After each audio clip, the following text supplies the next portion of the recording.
Bon, vous avez vu le titre, aujourd'hui on va discuter de Twitch, du streaming en général, de pourquoi je trouve qu'aujourd'hui c'est de plus en plus difficile de se faire une place dans ce milieu, et il y a des raisons à ça je pense, donc je vais essayer de vous partager mon point de vue. Alors je vous préviens tout de suite, la vidéo je l'ai écrite totalement au feeling, comme ça venait, donc tout ne sera pas parfait, mais c'était important pour moi, ce sujet il me touche, et j'avais envie de vous partager ce que je ressens. C'est un exercice que je peux faire facilement sur Twitch, on parle très souvent, on parle longtemps de tous ces sujets, mais sur YouTube, c'est rare que je puisse le faire et c'est pas pareil parce que j'ai l'impression de parler un petit peu tout seul. Donc n'hésitez pas à me dire en commentaire votre point de vue, vos avis sur tout ça, parce que ça m'intéresse. Et le point de vue qui m'intéresse aussi, c'est évidemment le sponsor de la chaîne, Owned, et plus particulièrement leur plugin OBS Own Pro qui vous permet d'installer en un clic des centaines de packs d'overlay d'alerte animés en français pour la plupart. Donc si jamais vous voulez professionnaliser un petit peu votre stream, n'hésitez pas. Vous pouvez cliquer sur le lien en description, c'est bien sûr un lien affilié, donc je toucherai une petite commission si vous souscrivez à un abonnement.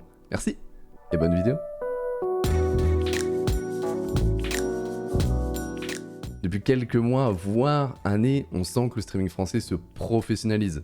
Ça a bien commencé avec Zerator qui fait des events depuis X années, et ces events ont forcément un petit peu poussé d'autres streamers à aujourd'hui faire leurs propres événements. Et justement, aujourd'hui, on a plein de streamers qui se sont professionnalisés en France. Gotaga, avec tous ses events et ses soirs avec sa team. Domingo, qui fait pas mal d'événements aussi vraiment stylés. Il y a eu Talk Chef, des marathons, récemment l'échappée et bien sûr Popcorn. Tout ça c'est trop bien et personnellement j'adore quand les streamers se bougent et essaient de créer des choses en utilisant les moyens qu'ils ont, que ce soit financiers ou humains. Mais c'est vrai qu'aujourd'hui il n'y a presque pas un jour dans la semaine où il n'y a pas un événement particulier, que ce soit une grosse soirée, un popcorn, un event de n'importe qui.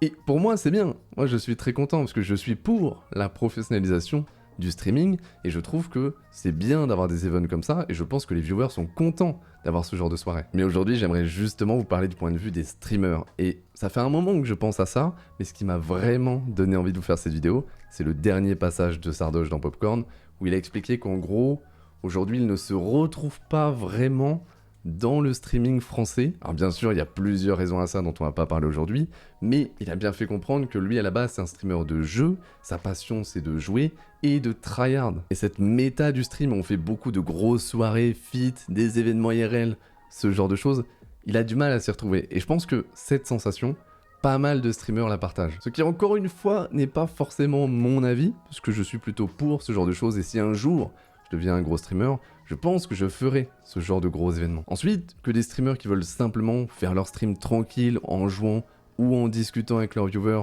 ne se retrouvent pas dans cette nouvelle méta du stream, c'est pas spécialement un problème. C'est un autre point que j'aimerais discuter aujourd'hui, et là justement, j'attends vos commentaires parce que je vais vous donner mon point de vue, qui n'est pas forcément le bon, et ça m'intéresse d'avoir le vôtre. J'ai l'impression que toute cette professionnalisation, tous ces events, ça rend la réussite sur Twitch aujourd'hui de plus en plus difficile pour les streamers français. Parce que si tous les soirs il y a un événement majeur français sur la plateforme, bah forcément, les viewers ils vont plutôt aller regarder ça qu'aller voir les petits moyens streamers qui regardent d'habitude. Alors bien sûr, tous les viewers ne sont pas intéressés par ce genre de gros événements, mais quand même, petit à petit, les viewers français s'habituent à avoir des grosses soirées, des feats, de belles prods. Et je me répète, mais personnellement, je suis plutôt pour ce genre de choses. Même si je vous dis que ça rend la montée sur Twitch plus difficile pour nous. Je ne suis pas non plus de l'avis de ceux qui pensent que Twitch deviendra la télé. Je pense que ça n'arrivera jamais. Bien sûr, on s'en inspire, notamment pour acquérir le côté professionnel, avoir des belles prods qui émerveillent les viewers, et ça pour moi c'est une bonne chose. Mais les émissions, elles resteront ce qu'elles sont aujourd'hui. Les streamers peuvent dire quasiment tout ce qu'ils veulent. Si jamais ils veulent faire durer l'émission 1 heure de plus, ils le font. C'est plein de petits détails qu'on remarque pas forcément, mais on est encore très loin de ressembler à la télé. Et je sais que certains vont me dire, non mais regarde ce streamer, cette streameuse, ils arrivent à faire des viewers en faisant que du jeu sans jamais faire d'événements ou de feats. C'est vrai, il faut bien garder en tête quand même que la plupart des gros streamers, des grosses streameuses aujourd'hui, ont réussi à monter à une époque où il n'y avait pas tout ça sur Twitch. Maintenant, ce que je veux voir, c'est si quelqu'un aujourd'hui est capable de monter une communauté et devenir un gros streamer, une grosse streameuse, juste en faisant tranquille un stream dans son coin, en jouant. Et la réponse, on l'a, c'est oui, forcément c'est possible. Il y aura toujours des exemples de personnes qui arrivent, mais c'est une chance infime. C'est pour ça que tout le monde vous dit, moi y compris, de diversifier vos réseaux et d'essayer de vous faire connaître et de monter votre communauté sur d'autres plateformes. Et en plus de ce conseil que je donne depuis longtemps, j'aimerais rajouter quelque chose à laquelle je pense depuis un certain temps, Pour moi, les streamers, les streameuses qui veulent aujourd'hui réussir dans le stream, devenir top streamer et en faire leur métier, je pense à mon avis qu'ils vont devoir commencer à réfléchir sérieusement au contenu qu'ils vont devoir faire sur leur chaîne. Il faut se dire qu'aujourd'hui c'est quasiment impossible de réussir dans le stream en faisant que jouer à des jeux sans rien proposer d'original, et plus le temps va passer, plus ça va devenir difficile. Et cette réflexion, je compte l'appliquer à moi-même aussi, parce que j'ai envie de continuer à streamer des jeux vidéo comme d'autres choses, j'ai envie de monter ma chaîne Twitch le plus haut possible, parce que c'est ma passion. Donc je ne peux pas continuer à faire quelque chose qui pour moi n'est plus viable aujourd'hui, il n'a presque aucune chance de réussite. Alors loin de moi l'idée de vouloir vous démoraliser, pas du tout, c'est même l'inverse. Ça va certainement donner un coup de fouet à certaines pour vous donner de nouvelles idées de stream, de nouvelles envies. Et n'hésitez pas à regarder sur Twitch plein de streamers, plein de streameuses, et de voir un petit peu ce qui marche, pourquoi ça marche, pourquoi les viewers sont intéressés par ce stream et pas celui-là. Et commencez maintenant à essayer de changer votre façon de penser vos streams. Par exemple, si vous aviez prévu de stream, je sais pas quel jour, des échecs, juste jouer aux échecs, eh bien au lieu de juste jouer aux échecs pendant ce stream et rien faire d'autre, eh bien réfléchissez à quelque chose de plus divertissant qui peut plaire aux viewers tout en restant sur les échecs.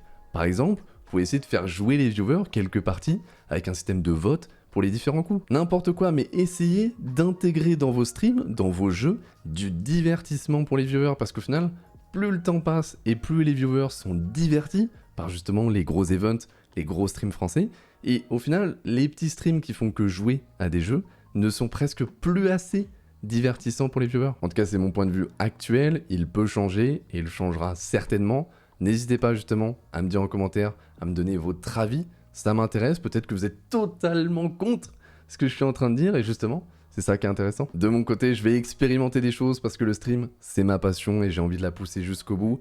Et vous savez, oui, la chaîne YouTube me rapporte des viewers sur ma chaîne Twitch, petit à petit, donc je peux vivre actuellement comme ça, je gagne ma vie grâce à YouTube, grâce à Twitch, et j'ai des viewers de plus en plus, mais j'ai pas envie que ce soit juste ça. J'ai pas envie d'avoir des viewers Twitch juste parce que j'ai une chaîne YouTube.